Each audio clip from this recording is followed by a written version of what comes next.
Olá, queridos estudantes! Hoje vamos estudar os remédios constitucionais ou remédios jurídicos. Vamos estudar cada um deles: o habeas corpus, a ação popular, o mandado de segurança, o mandado de injunção, o habeas data e a ação civil pública, que nessa classificamos também como remédio constitucional. São instrumentos para impetrar contra o Estado. Os remédios constitucionais são aplicados quando o Estado não cumpre o seu dever de garantir os direitos fundamentais.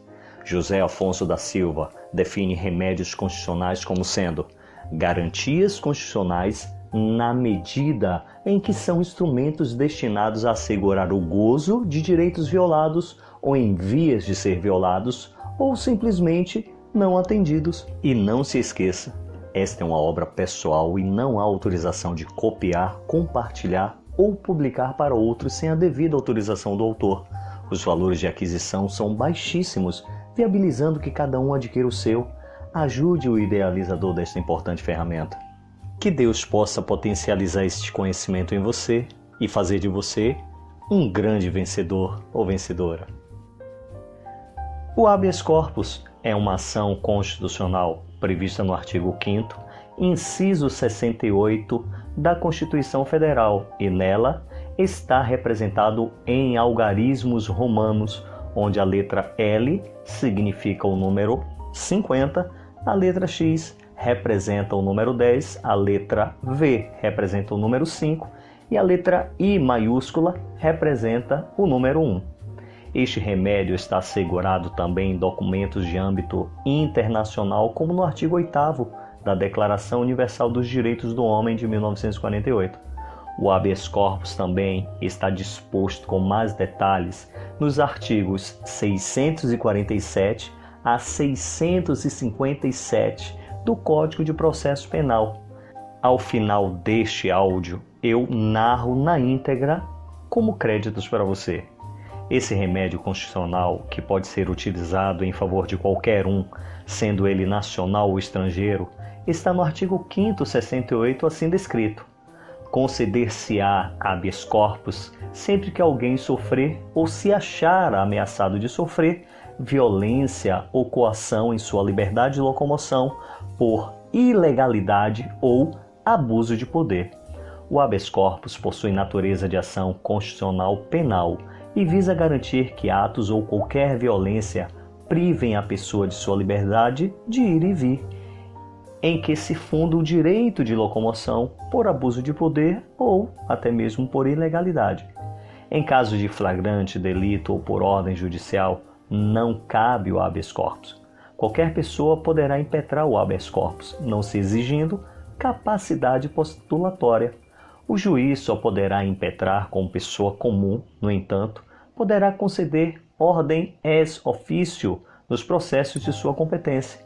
O habeas corpus poderá ser preventivo quando alguém, por ilegalidade ou abuso de poder, se achar ameaçado de sofrer violência ou coação em sua liberdade de locomoção. Nesse caso, podem ser partes no HC habeas corpus qualquer pessoa física que se achar ameaçada de sofrer lesão ao seu direito de ir e vir. Essa pessoa é chamada de paciente no processo. O acusado de ferir seu direito é denominado coator.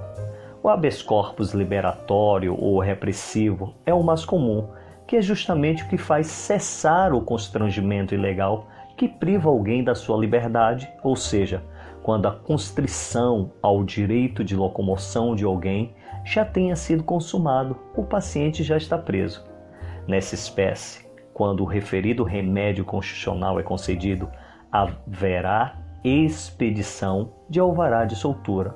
A ação popular, capitulado no artigo 5º, inciso 73 da Constituição Federal, está assim descrito: qualquer cidadão é parte legítima para propor ação popular que vise a anular ato lesivo ao patrimônio público ou de entidade que o Estado participe, à moralidade administrativa, ao meio ambiente e ao patrimônio histórico e cultural, ficando o autor, salvo comprovada má-fé, isento de custas judiciais e do ônus da sucumbência, Desta forma, visa anular tanto ato lesivo contra o patrimônio público como ato lesivo contra a moralidade administrativa, ao meio ambiente e ao patrimônio histórico e cultural.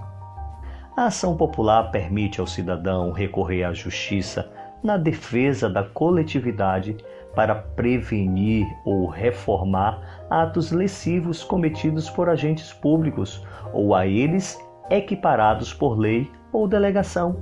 Há também a possibilidade de uma ação popular ser aberta quando a administração pública for omissa em relação a atos que deveria praticar. Todos os eleitores brasileiros, incluindo os menores de 18 anos, têm legitimidade para propor uma ação desse tipo. Há, no entanto, a necessidade de se demonstrar lesividade ou ameaça ao direito provocada pelo ato da administração pública ou pela omissão desta. Esse instrumento processual é regido pela Lei 4.717 de 1965, com a aplicação do Código de Processo Civil somente naquilo que não contrarie as disposições da referida lei. A ação pode ser proposta para resguardar a moralidade administrativa, o meio ambiente e o patrimônio público, histórico e cultural. Cabe uma ação popular, por exemplo, quando é considerado abusivo o reajuste sobre o salário de vereadores de determinada Câmara Municipal. A ação popular possui finalidade preventiva, podendo ser ajuizada antes da consumação dos atos lesivos, e repressiva, corrigindo atos ilegais e que causem danos já consumados.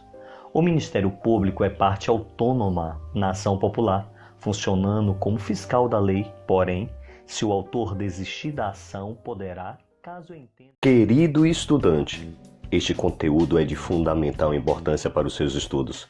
Adquira na íntegra em www.direitoemaudio.adv.br. E não se esqueça, esta é uma obra pessoal e não há autorização de copiar, compartilhar ou publicar para outros sem a devida autorização do autor. Os valores de aquisição são baixíssimos, viabilizando que cada um adquira o seu. Ajude o idealizador desta importante ferramenta. Que Deus possa potencializar este conhecimento em você e fazer de você um grande vencedor.